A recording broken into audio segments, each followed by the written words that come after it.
Welcome, everybody. I am so excited to have a friend of mine, Paul Stout, join us today. Paul has roughly 500 mobile home units under active management across 3 states, 11 parks, and he's put two under contract. And didn't tell me about those two he just put under contract, Paul. Come on, man. I'm super proud of you, dude.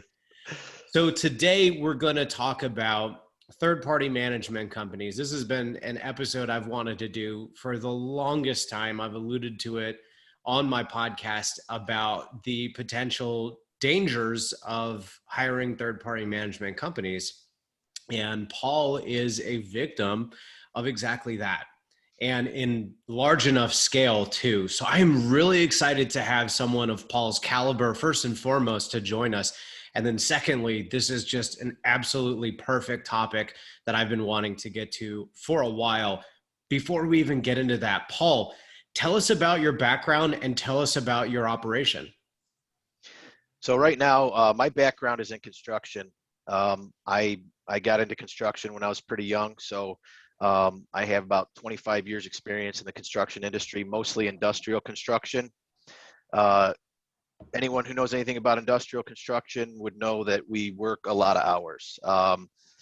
So coming up through my career, I worked many 3,000 plus hour years, many 100-hour weeks, 12, 16, 18, 40-hour shifts. And so I started out looking for some way to get out of that life, to be able to spend time with my family.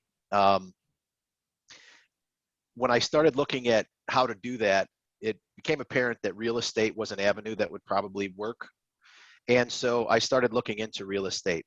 Of course, at the time I was working a job where we were working 12-hour shifts, 6 to 7 days a week.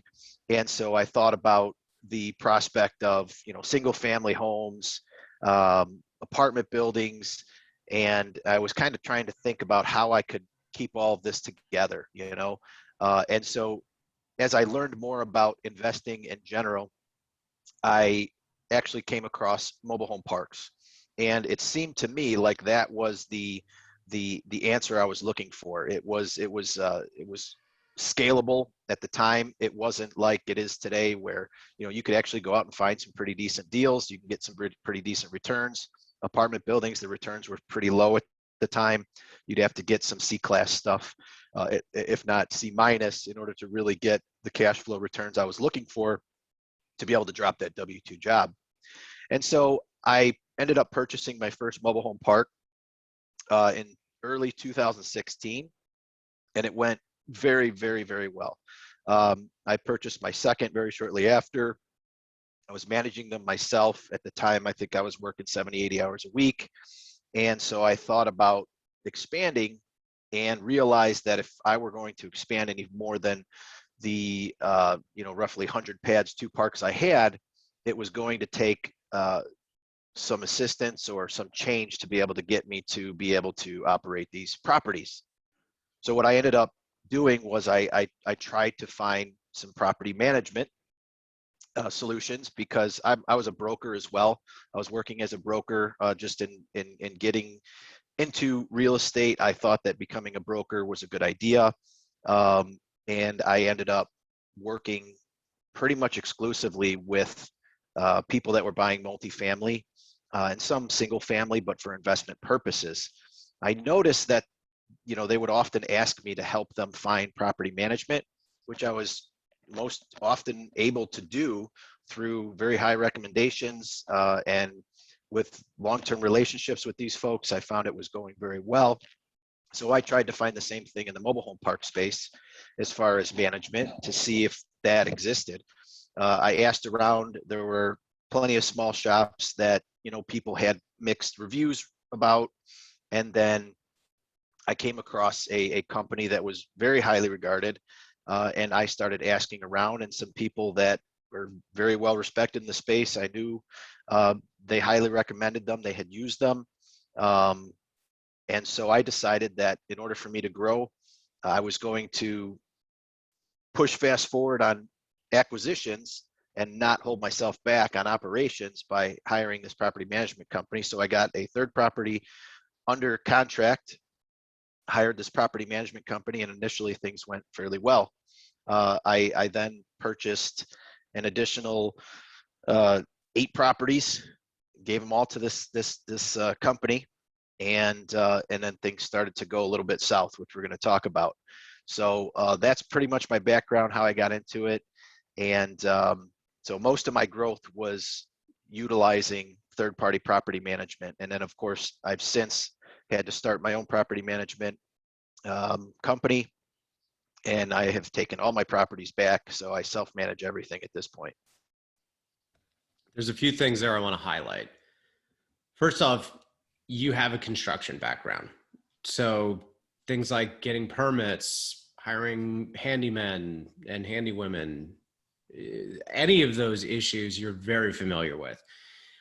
Also, I Yes. want to highlight that you did it yourself for the first two. So you actually got the gist of how to manage these, because mobile home parks aren't, while they require skill, it's not an overly complicated business. You just have to have seen enough iterations to really start to get good at it, which you had, because you had two, roughly 100 Right. pads. That's not some little 20 lot mobile home park. You had a good amount of scale. And also you did brokerage. And in brokerage, you found third party companies for other people. So this isn't like, oh, I just had one mobile home park and had a bad experience. This is, you had oodles of experience. And not only that, you also vetted out properly a really big name third party management company. Long story short, Paul, you didn't just make a quick mistake. You were legit and still got burned. Could we do a second and dive down a little bit deeper into this apartment complex strategy, which in my opinion actually works pretty reasonably well? I've got several friends in the apartment space, and third-party management companies can actually really help you scale. Can we spend a minute talking about how you kind of came to that conclusion, how you strategized around that, and then kind of transition, Paul, into when you started noticing things weren't going exactly according, like what red flags started to come up that kind Sure. of tipped you off that something might not be going right? Sure. So regarding the apartment industry, you're correct. I would say that finding a good third-party property management company in the multifamily space, first of all, where I broker is in the Chicago metro. Um, Third-party property management companies are literally a dime a dozen. And I would have to say that the majority of them are good.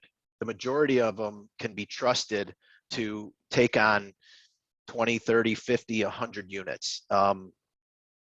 They do a good job. They do what they say they're going to do.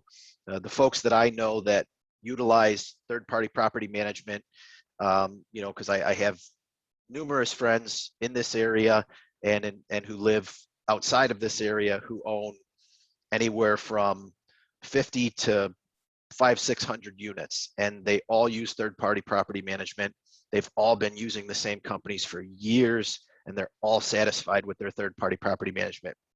I've worked hand in hand with third-party property management companies because oftentimes some of these third-party property management companies actually double as brokerages, and they have come to me because they know that I'm able to bring them investors. And so I've worked very closely with them. I've seen their operations, and they do a great job. In the mobile home park space, it's not as easy to find them. You can, and you're correct, I did vet them out. And some of the people that I contacted to vet out this particular company, you would recognize their names. And I have learned that they have since pulled some properties. Some of these people have pulled properties from this company as well. But when you look at the economics of it, as I started to see some of these issues, and I started to think about just this overall property management of mobile home parks, I looked at it from this perspective. I look at a high quality property management company in the Chicagoland area. The rents in this area, they probably average north of $1,500. So some property management companies, depending on the size of your portfolio, they will manage your property for anywhere between 5 and 10%. So that's 5 to 10% of $1,500. Now think about the mobile home parks, and even in this area, I've got 4 parks in this area, and our average rents are around $400 to $500 a month, because we're on the Indiana side, which is a little bit less than the Illinois side. As you get closer to the city, I think they pretty much cap out around $800. So you have $500 to $800 versus $1,500, and you're making 5 to 10% of that. So if you think about it, a really high quality property management company, if you're looking at those economics, you can see why they'd be drawn to the multifamily space. You can see why there is a drive for entrepreneurs who are getting into property management to go toward that. Plus, look at the education in that space versus ours. As you know, the education in our space, there are a few folks doing it, right? You know, you've got yourselves, you and Ian, you've got Frank and Dave. There really isn't a whole heck of a lot of information and education out there. Whereas the apartment space, all you have to do is Google, you know, how to become a real estate investor, and you will literally get thousands of education programs for multifamily. And so the economics, to me, I think that could be a driver. So I believe that as the rents in the country begin to correct themselves to where they should be, which is probably about double where they are, I believe that you will start seeing better quality property managers, because they will realize that, you know, if you're managing an apartment complex at $1,500 versus a stabilized mobile home park at $700 or $800, that may be worth it, because it would be less work at that point. So someday I believe that the economics will work in places like California, where rents are extremely high, or even portions of Florida. It may work, but it seemed like a great idea.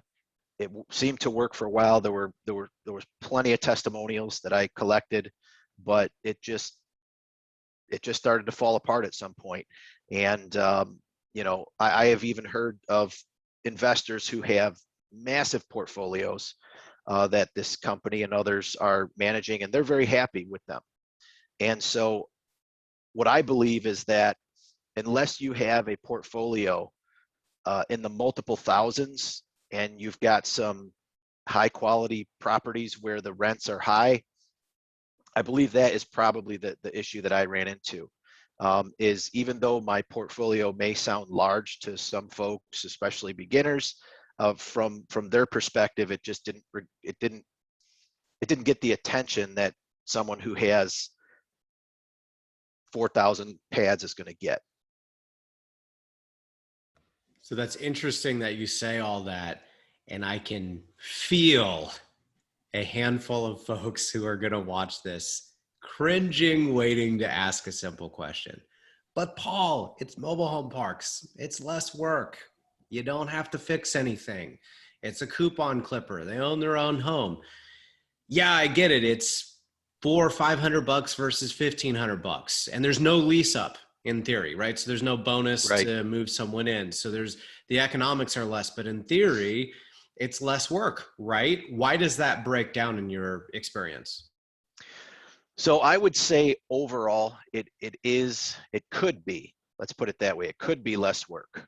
But the reality of the situation is, even though you don't have the maintenance, you do not have the maintenance of an apartment complex. You do not have the, let's say 50% of your tenant base rotating each year. So you don't have these massive turn numbers every year.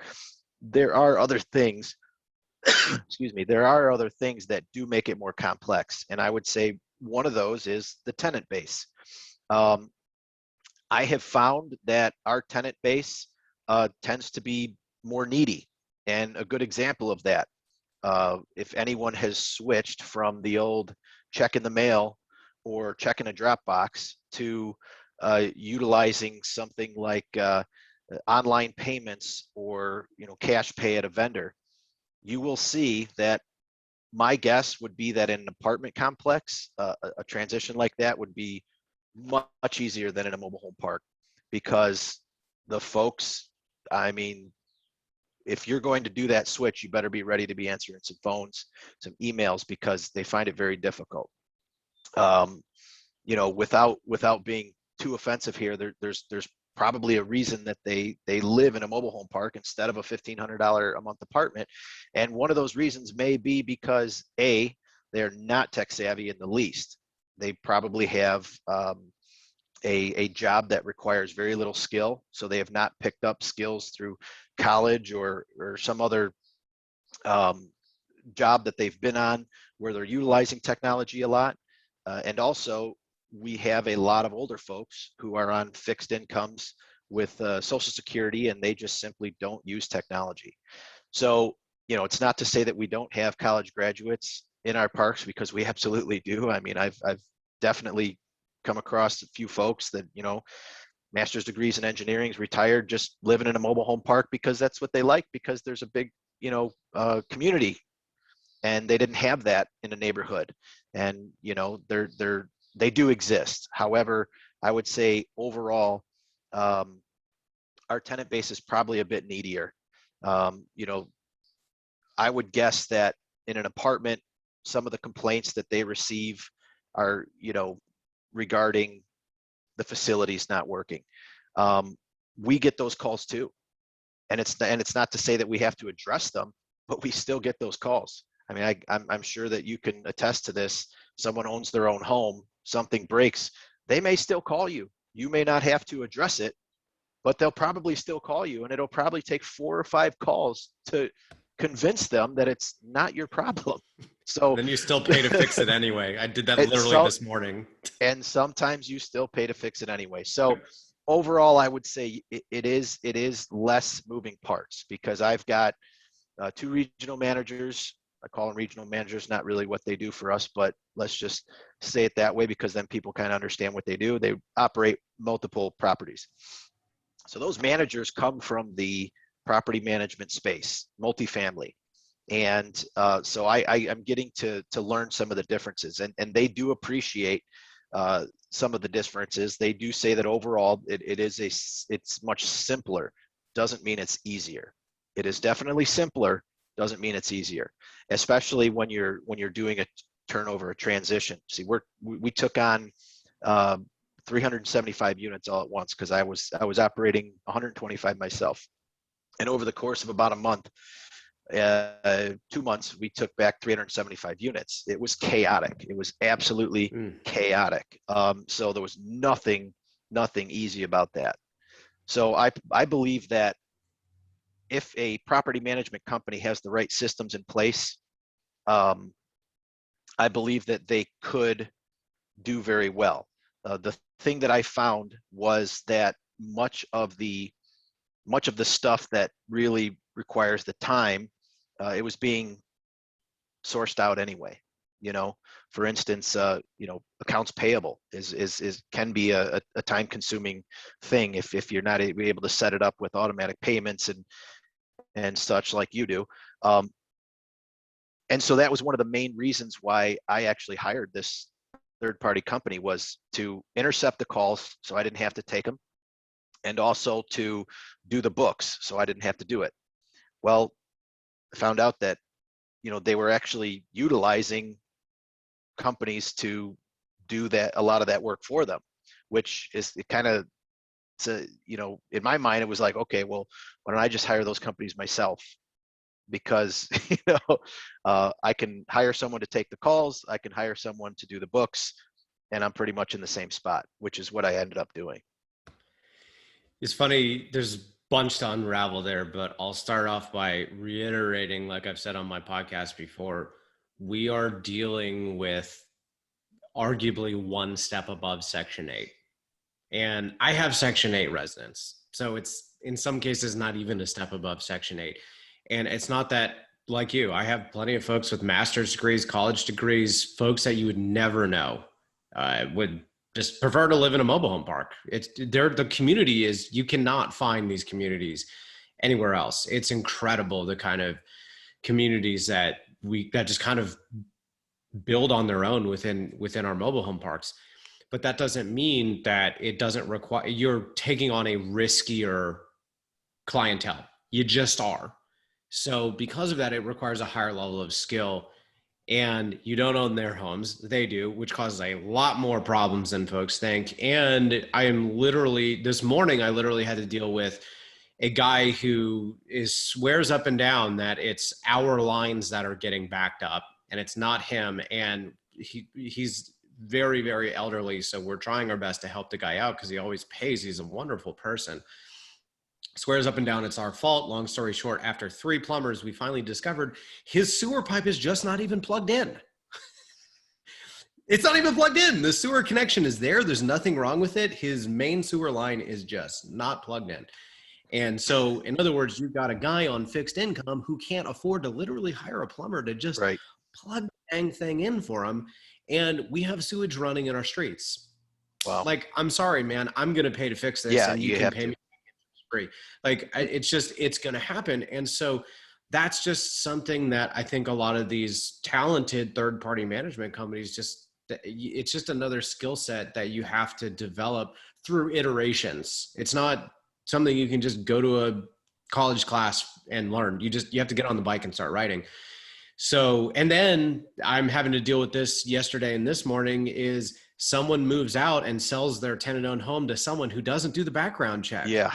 And we caught them because they had illegal dogs, so they didn't even know the rules. And we had to kick out a family. And then you'd think that person would have learned their lesson, turns around and sells it to another person. Same story. This time, I never would have approved this family for credit reasons on the front end. So it's like there's a high risk that this family is going to get evicted, and it's a tenant-owned home. Thankfully, the person reached out to corporate. I got involved, and I found out that this person would be totally open to basically having these folks have like a soft agreement with us for 3 months that if there's any issues, they're out, and I just buy the home from that original person who broke the rules, who's being totally reasonable, by the way. But so in other words, either these folks are going to work out and be fine. They just hit a rough patch and yada, yada, yada. Everyone will be happy and whatnot. Or it'll be horrible. We'll get them out, but I'll buy the home and everything will be happy. Well, guess what? The only reason why I know this is because I don't have a third-party management company who's going to make all the mistakes that you and I are about to talk about, right? Yeah. In other words, someone who you and I, we both now run our own operations, and we're going to catch stuff like this that requires us to get involved here to avoid a nightmare of a situation.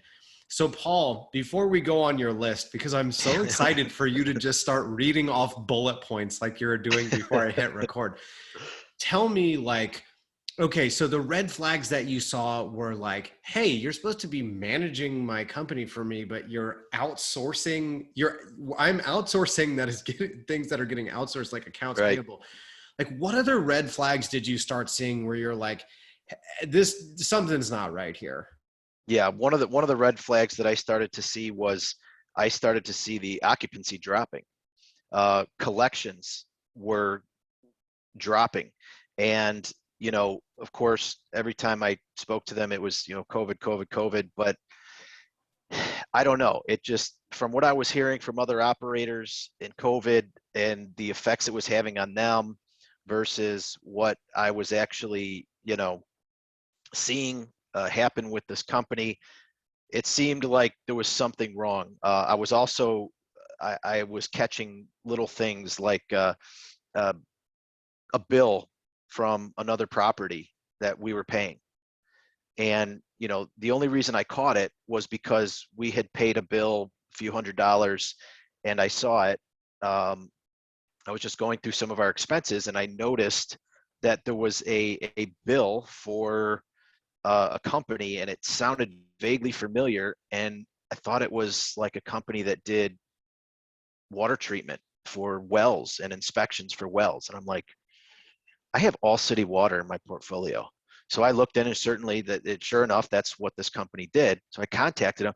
Oh yeah, no, that was a different park. Sorry, And so I searched, and I found a few of these things where they're paying other parks bills on our dime. And then another time was, we had these managers, and I went down to the park. I was measuring because there were some things that I asked them to do. They weren't doing it. So I just went down and started doing it. For one of them was renovating homes. So I went down to one of our parks, and I had a list of, I think, 8 homes that I was going to walk through.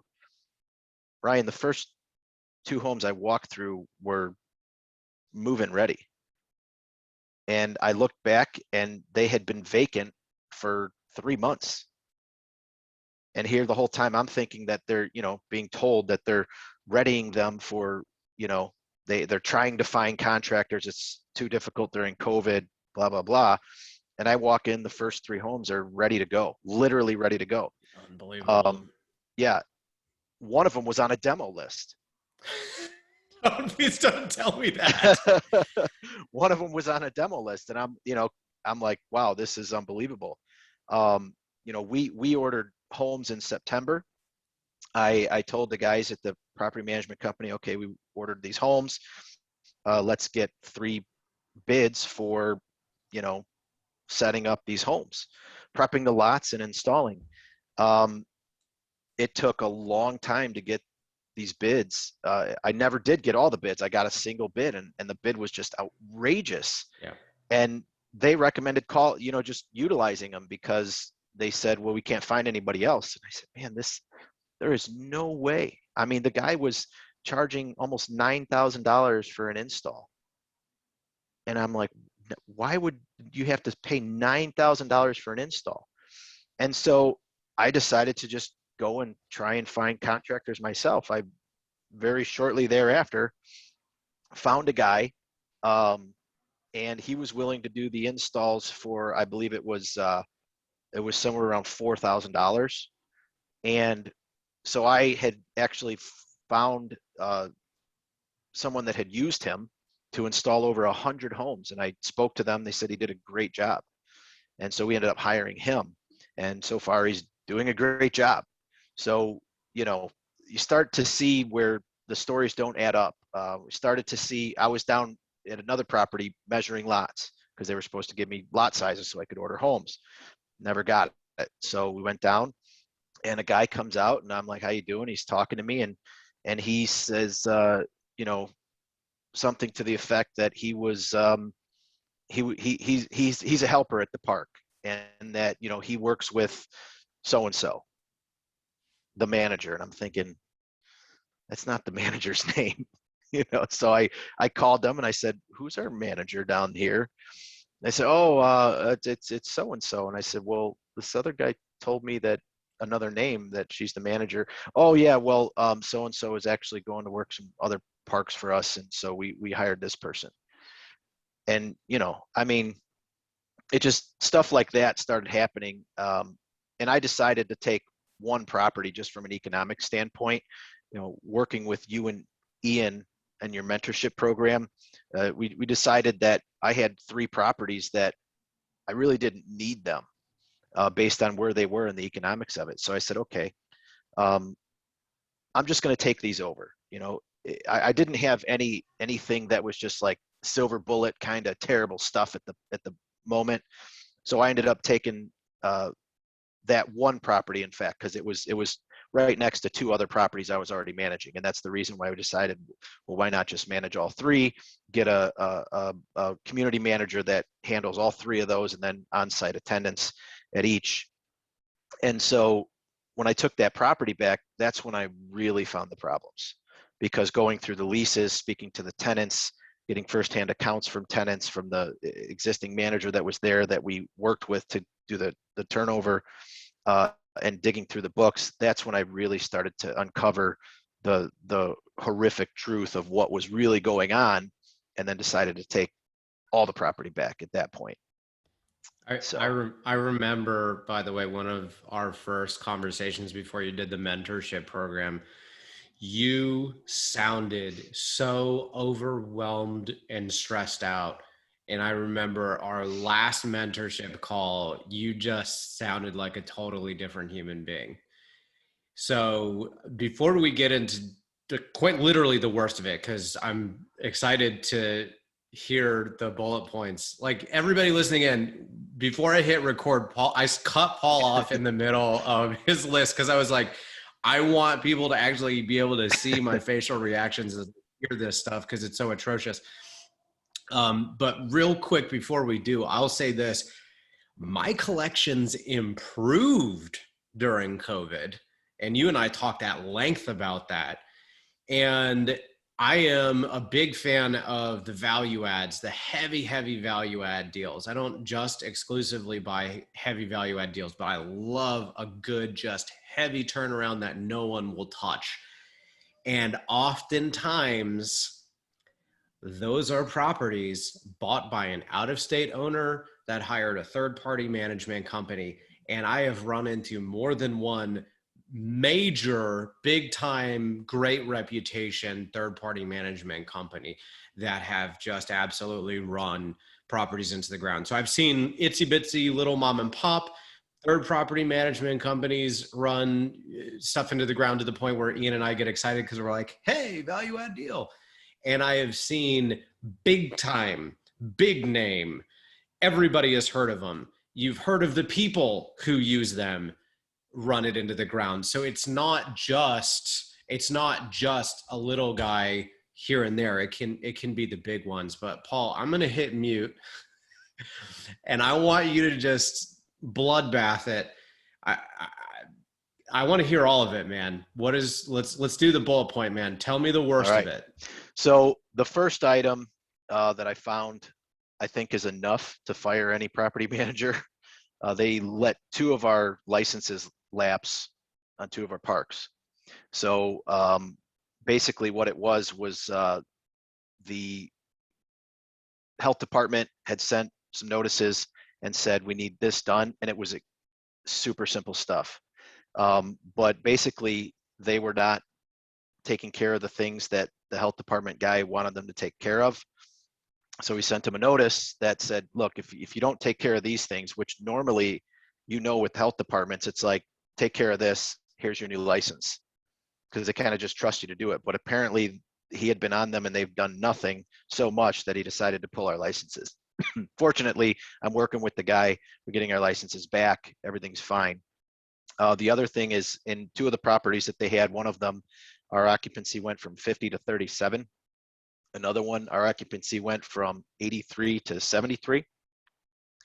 I found at one property that they had been paying over $2,000 a month, excuse me, in utilities for tenants that had been living there for months. That in itself, I mean, that's $2,000 a month just by telling those tenants they had to take their own utilities. That was over $2,000 a month that was coming back into the property.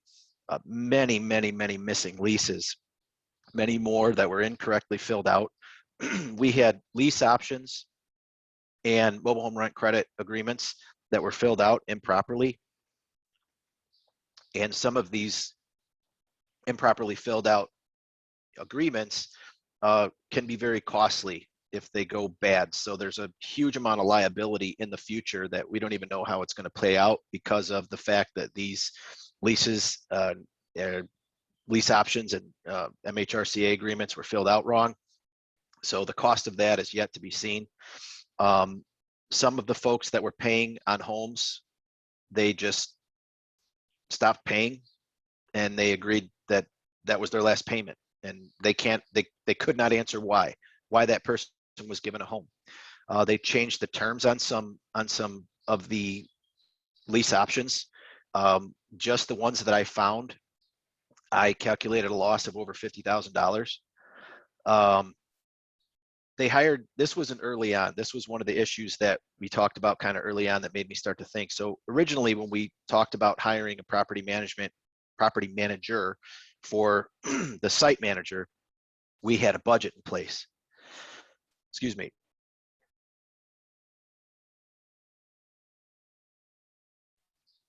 It's not COVID, believe me. So we had a budget in place for this manager. I found out very shortly thereafter that they were paying this manager literally twice what we agreed. So I contacted them. I asked why. They basically said that it was because they hired a husband and wife team instead, and we had a lot of renovations at this property that needed to be done. And so they figured that it was going to cost a lot less to hire this team because of the fact that this man was a home renovator and he was going to take care of all the renovations. So I thought about it. I'm like, okay, well, I guess that pretty much that makes sense. Okay, just looking at the economics of it.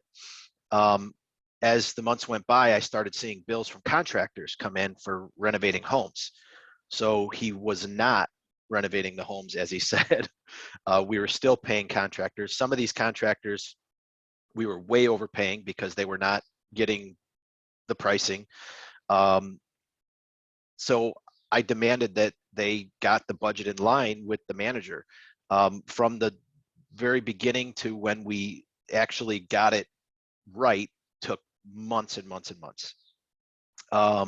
They lost a $20,000 check from one of our chattel lenders. So someone had gotten a loan, the bank sent us a check, the check was lost. I was contacted by the local rental assistance organization, and they had stated that they had been sending checks for a particular tenant. They were never applied to that tenant's account. Those checks were lost. We ended up, let's see what else. Okay, so some of the contractors that they hired, they were not vetting them. They were not verifying that the work was done correctly. We had to get some of the work redone. We found and were contacted by vendors that had unpaid bills to the tune of $10,000 from 6 months prior. We also noticed that they were not enforcing the rules at the properties. Of course, the collections we talked about were very bad. There was a dog attack of a tenant, and the tenant that was attacked was actually the manager that they hired's daughter. They did nothing when this happened. They basically just, they did nothing. And so when I found out about it, of course, as that is probable liability still hanging out there. Not sure what's going to happen with that. So I actually had to direct them on what to do. At the point that I'd heard about it, they hadn't even made the tenant whose dog attacked get rid of the dog. And so that was obviously the first thing I had them do. We found that the accounting was just atrocious. I had to pay my CPA thousands of dollars to repair accounting mistakes. Some of those mistakes, like I said, were paying bills for other properties that we didn't even own, paying bills from incorrect accounts. We found that some of the titles that they transferred for us, they transferred them into the wrong name. This was one that I saw the effects of it pretty quickly. We had a property, I can't remember which one it was, but they listed my personal information when they registered the property. So as you can imagine what happened next. I mean, my phone blew up all over the place. And so that was a problem that I had to deal with and get under control.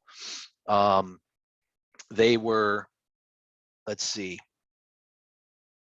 they were not getting, the bids that we talked about. That was the one that, took them months and months to get a single bid. Let's see, I found as I was going through some of the offices, there were just piles of paper everywhere. In these piles of paper, I found titles. I found that $20,000 check, which hadn't been cashed and couldn't be cashed at that time. So I had to have it resent because, by the way, the check also had the wrong entity name on it. I found some titles that had been lost, but we still have many titles missing. There were titles that they were given to process. These were basically brand new homes. There were 16 of them. And we had the certificates of origin. So they were supposed to get the titles transferred. And, that was one of the first tasks that they were supposed to do. They still hadn't done that. and I had to find those titles. I finally found them stuffed in a drawer someplace in the office. We also found vacant homes that had the heat set at like 85 degrees in the wintertime. And so we were paying $300-400 bills on some of these vacant homes. I found a lot of sensitive data, copies of driver's licenses, personal information, social security cards, just sitting out in offices or sitting in piles on the floor. I had, I believe, almost 20 titles that were supposed to be transferred to tenants because they purchased homes that they did not transfer. One of those tenants sued us because of it. So we had to deal with that. The IDPH recommendations, of course, we talked about. They were asked to trim trees. They were given the money in the budget to trim trees. They did not do it, and a branch fell on a tenant's home, and we were sued for that because of the fact that the tenant notified us prior to, which of course, we knew about that this tree was dangerous. They were given the approval, and it was some 4 months after they were given the approval and the dollars to do it that the branch fell. So we got sued for that. And of course, our insurance company, I don't know if they're going to pay it or not because of the fact that we screwed it up, right? They allowed, large dogs in the park that we had to, we're still working on getting rid of. When the tree trimmer did come out, they took down some trees, and apparently one of the tenants asked if he could have some of the logs so he could split them and sell them as firewood, and they allowed it. I drove out to the property, and there were literally hundreds of giant logs in this guy's yard piled up, 4 feet tall, 20 feet wide piles of wood.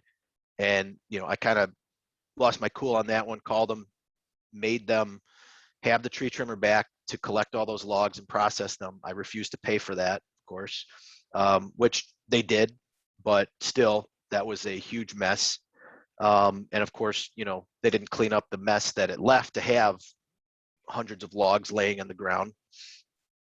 They signed long-term agreements with companies that I specifically told them not to, because I was planning on switching services, which caused me basically legal battles back and forth to prove that they were not approved to sign those. They were not selling homes. They were not marketing homes. Like I was telling you, we walked through and we found at least between the properties, probably 8 homes that were absolutely 100% ready to go, that had been vacant for months.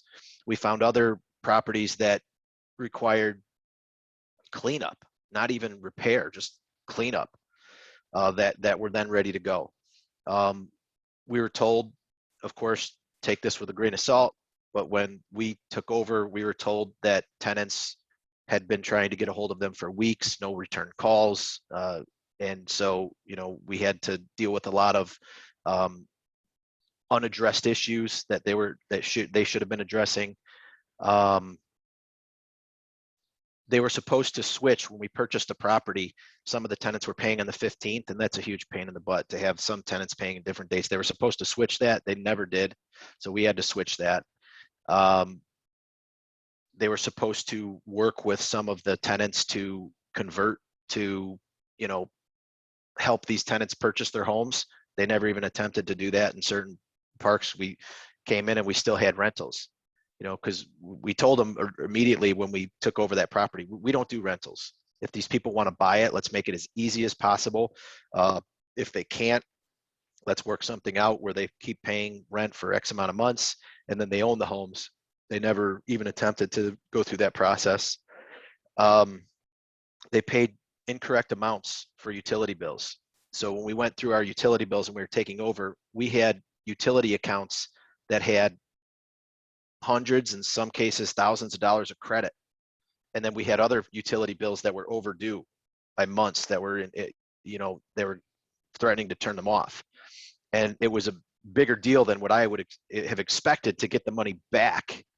So we were trying to deal with getting money back, which takes like 6 weeks to get your money back when you overpay an account, apparently. And then we had to pay all the bills that were left unpaid. We found that the property taxes had not been paid. And this was, I think, 3 or 4 months after they were due that we found this out. So both the personal and the real estate taxes had not been paid. So we had, late fees. And of course, that could have been very dangerous because our property could have gone to auction or, they left utilities on and vacated units that, there was no need to leave utilities on. We had parks that were supposed to be sub-metered. They never did that. We found, let's see, one of these here was that it was $4,000 that was paid into one of those utility accounts. It wasn't even our account. It was for a neighboring home. It wasn't even our address. We didn't even own that property. Lots of late fees we found in billing, and we just did not, we had to pay all those late fees. There was nothing really we could have done. There was another situation where we had a property and we were thinking about changing the layout. So we told them to, on our initial rent raise, let's get them to market and let's come up with a good ratio utility billing that covers our sewer and water. So they did it. And this one's probably, not probably, this one is my fault because I should have caught this one sooner. But we have a flat rate sewer bill of about $33 per tenant. And then each tenant averages about $67 a month in water. So the ratio billing for tenants should have been around $90 to $100. It was $24. I don't know where they came up with that number, but that's what it was. So we had to fix that. And we found a lot of paperwork that was just done incorrectly. Wrong entity names. When it came to utilities, it was very difficult to get switched over because they were asking for EINs. They had wrong EINs listed to different properties. They had wrong entities listed on utility bills. Here was one that cost us a lot of money. They did sell some homes at one property in Indiana. They did not report those sales to the Department of Revenue. And so we got hit with not only a big unexpected bill for those unpaid taxes, but fines for that. The rent rolls were a disaster. We had occupied units that showed vacant. We had vacant units that showed occupied. And kind of go along with your story about folks just selling their homes. We had that in a couple situations. And when we ran these folks, we would have never let them in. We had one where a tenant passed away. And so they just marked the home as vacant when the tenant passed away. And we had no idea that this happened. By the time we took over the property, this was 4 months in. We were getting a lot of problems with people breaking into vacant homes or when people were on vacation. And so we sent out an email that basically said, if you have information about this, we'll give you $500 if we find the person and arrest them. We immediately got probably 20 emails that everybody thought it was this person in this unit that was supposed to be vacant.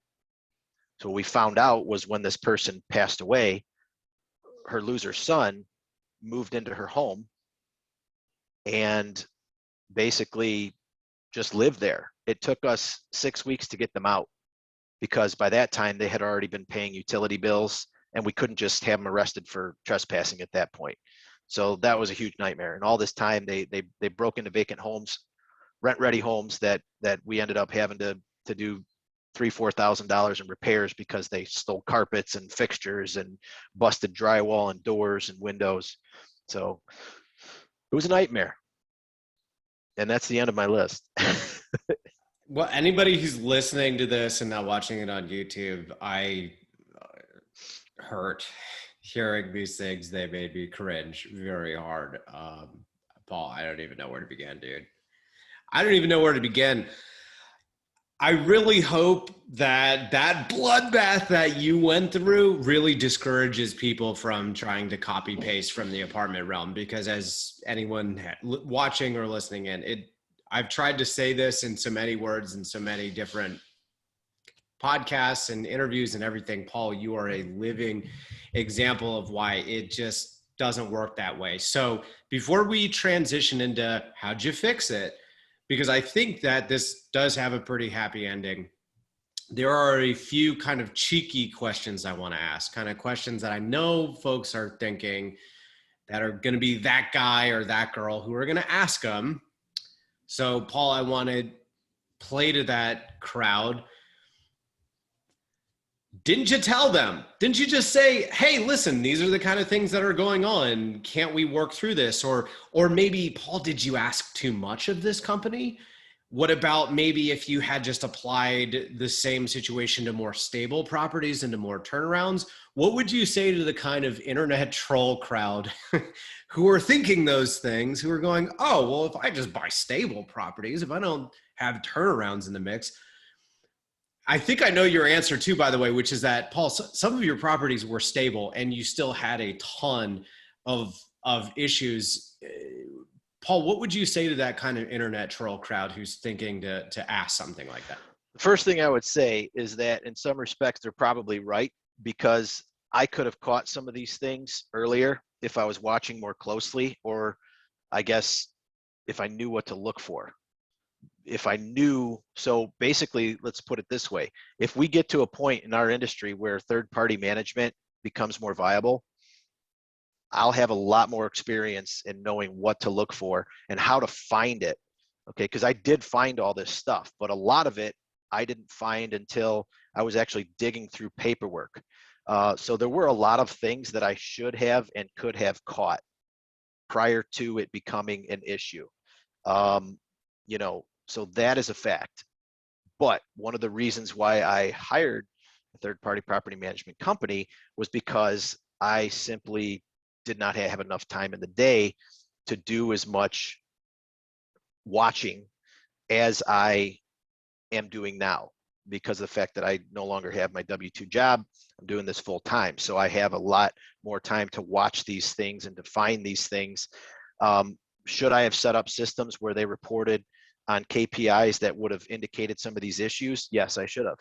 So if people are going to go this route anyway, they certainly need to figure out what sorts of things can go wrong and what sorts of data points will identify these things that are going wrong, so that they can actually find them. Some of the things I don't know that I would have found regardless of what, I was, looking for. Like, for instance, the state pulling our licenses. I'm not sure how I could have found that, unless I just called the state every quarter for an update on how we doing, or if I had them send all the information to me. That would be one way of doing it. Maybe not even letting them deal with licensing and you getting all those notifications. That's probably one way to fix that situation.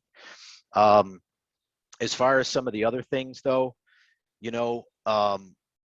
one of the properties was very much stabilized, very nice property.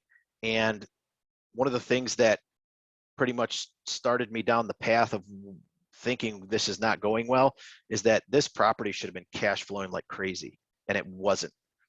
And that was the same property that one of the first things I found was the $2,400 in utilities that were being paid, that shouldn't have been paid. We also found people that, for whatever reason, they were not being required to, they didn't sign them up. We use a third party to do our meter readings, and they never signed those people up. So basically, I think there were 4 tenants. We were paying their water bill every month, and that wasn't included in that $2,400. That $2,400 was like electric bills. So things like that, boy, I don't know. The only thing you could look at is, why are these bills so high? And of course, I did ask those questions, but the answers were always reasonable. Well, we have to have the electric on, and we're working on these houses, and so on and so forth. So in some respects, I should have found more of this before this all came to a head. In others, it would have been very difficult to find regardless of what I did. And you're putting a lot of trust into these people. And when you put all this trust in these people, you have to understand that there are certain things that they can do to harm you that you just will not know until it's too late. You know, the thing with the trees, I would have had to driven through beforehand to know that they didn't do the work they were supposed to do. The dog bite, I don't know how you would have. I can't imagine they wouldn't have, you know, procedures in place as a company on how to handle that situation. You know, so if nobody told me about it, there was no way I could have known. But if you look at the overall situation, I think that it's it's it just speaks to the fact that even if you are in a position, you know, if you have 3,000-4,000 lots and it's all stabilized and you can hire third-party property management and your rents are high, you still need to watch. Just like anything else, you've got to come up with KPIs that are going to tell you, and that's probably the hardest part, because in order for you to come up with these KPIs to tell you that these issues are happening, you kind of need to know what sorts of things can go wrong and which sorts of data points will indicate that, in order for you to even, you know, because everybody says, oh, watch your KPIs. That's real easy to say, but which KPIs, which data points would show that this stuff was happening, and how do you get those reported?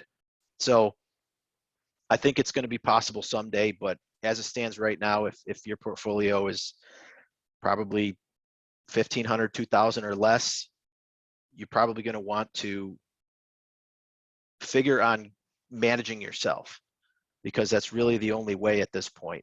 I'm sure that there's some small mom and pop third-party property management someplace that does a phenomenal job, but you know, it's going to be hard to find them, and you really have to take these lessons and what happened to other people, because this information I'm telling you, you know, obviously not bringing up any names, had another person that I know very well. They had a much larger portfolio than me. Same exact scenario. They pulled back all their properties as well. You know this person too. We've talked about it, and so I'm not alone in this. Well, I don't even know where to begin, Paul. Look, what gets measured gets managed, just like you said. And are there things you could have done differently? Absolutely. But what I've learned being a psychology nut is I like studying people like Bernie Madoff. And what you learn by studying con artists doesn't necessarily help you spot a con artist, or that you got swindled by a con artist. It's just like Robert Greene says in 48 Laws of Power. You don't have to read this book because you want to go and be a monarch of a country. You can read this book to understand how people use power to manipulate you. So in other words, I like to study con artists because I know that con artists also employ the same tactics. And one thing con artists do incredibly well is they always have good answers to things that are kind of gray area. And that's exactly what you're describing. Again, not that they were con artists. It's just that they had at least long enough, good enough answers, Paul, to kind of have you start sniffing around and then stop sniffing around. And it wasn't until it got a little too out of control that it just, there was no sweet talking anymore that could justify what was going on, to the point where you got in and kicked it out. And to your point, listen, you lost hundreds of thousands of dollars, most likely. That hurts. So have I. I've lost hundreds of thousands of dollars. That's just, I've gotten sued before. If you own a business in the United States of America, you're going to get sued. You're going to make mistakes, and you're going to learn from them as long as you can survive. And that's kind of where I want to end off today, Paul, which is that you went through an experience, to say the least, and you have a pretty happy ending. So I kind of want to merge the last two sections into one. So the last two questions I really have for you, Paul, are, first and foremost, how'd you fix it? And then you've kind of really answered this throughout the whole episode, but what advice do you have for others? Maybe there's a few takeaways that you hadn't mentioned before, but before we get into all that, you've described a complete nightmare. Paul, how'd you fix it? The way we fixed it is basically we just took all the management back in house. Everything that I currently let's say subcontract as far as business operations, bookkeeping, for instance, is two-tiered. I have one person doing the day-to-day bookkeeping, but then I also have a second person that's watching that first person, so that all the reconciliations and all the bookkeeping are not done by the same person. So there's checks and balances in anything that I do at this point. I'm also building out, because this is relatively fresh, so we're starting to build out processes and systems so that we're not operating the parks this way as well, because we have a lot to fix. I mean, a lot to fix. As you saw from the list, all this stuff has to be fixed. A lot of it takes time. It's not going to change overnight. So at this point, with the people that I have working for me now, we're working on fixing it. We're working on processes and systems to keep it fixed once we fix it, to keep it from happening again. And then also, we're just basically learning every day on mistakes. I've had managers make mistakes, and they apologize up and down. And I say, I want you to every once in a while make mistakes, because that means you're doing something. You're making decisions. You're taking control of the situation. If you never make any mistakes, it's probably because every decision you're calling me and asking me for an answer.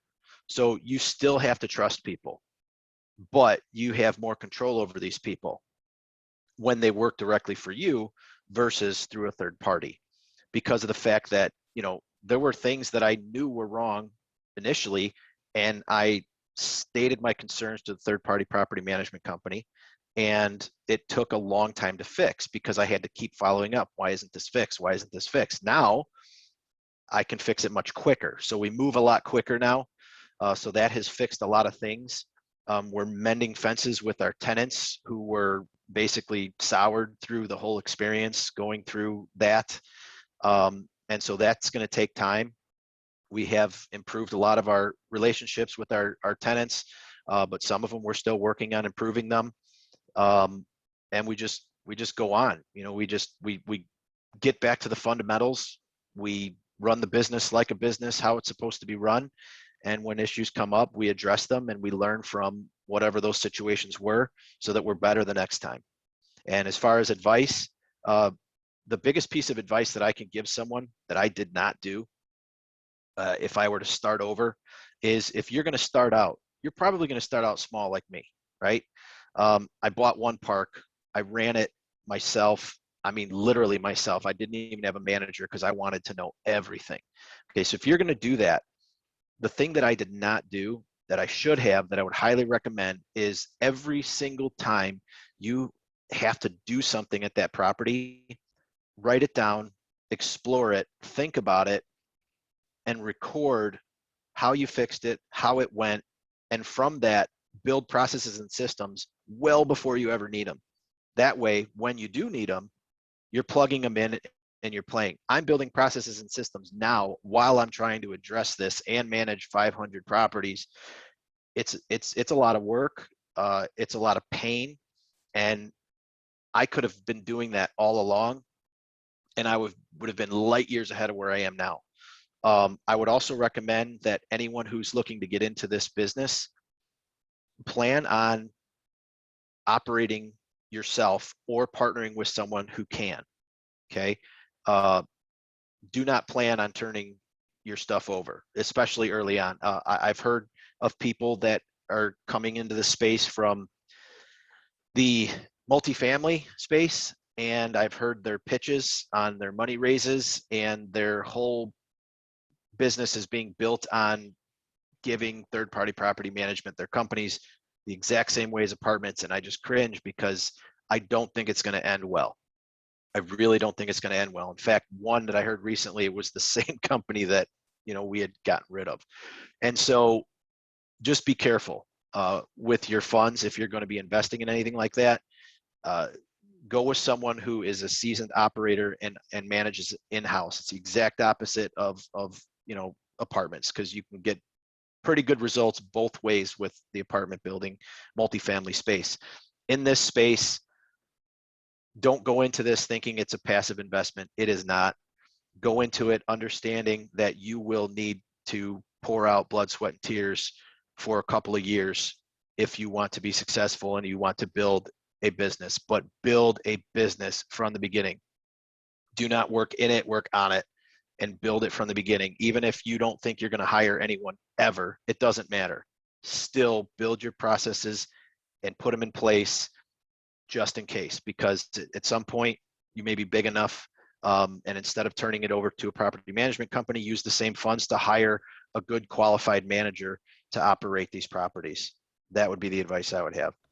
Well, that's outstanding. And in my show notes here, I literally wrote, "This is a business." So it's great to hear that some of the best advice that you have for folks is reminder, you're buying a business. This is a leveraged buyout of a cash flowing business. And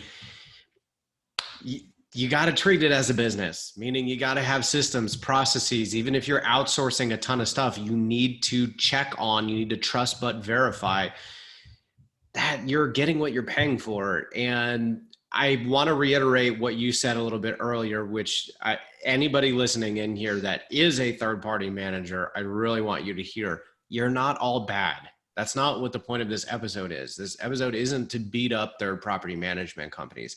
The point of this episode is to explain to folks where and why you should use them and what risks that you take on when you do. Again, I think for tactical purposes, short-term purposes, third-party management can be outstanding. Like Paul said earlier, if you know what to look for, if you have developed out really good systems and processes from actually having gone through the iterations and seeing it yourself, you're much more equipped to handle it better. And again, they're not all bad. It's just that you can't just take this copy and paste strategy from the apartment world and just expect everything to go well and not treat it like a business, because that's what it is at the end of the day. Paul, thank you so much for joining us. I thoroughly enjoyed having you not only on this interview, but also as a mentee. It was really fascinating helping you through that process. And I've got to say, even with 4 months of helping you through that process, I guess we didn't even get to some of the really awful things that you discovered. Yeah. So it's just a wild and crazy story. And the thing is, Paul, you are not alone. You are not alone. I've tried to buy properties that were mismanaged by third-party management companies. You and I have mutual friends in the space that also got burned in very similar ways. Folks need to hear your story. So I am super glad that you came on and used my platform to help others not make the same mistake. So thank you, Paul, for putting yourself out there like you did today.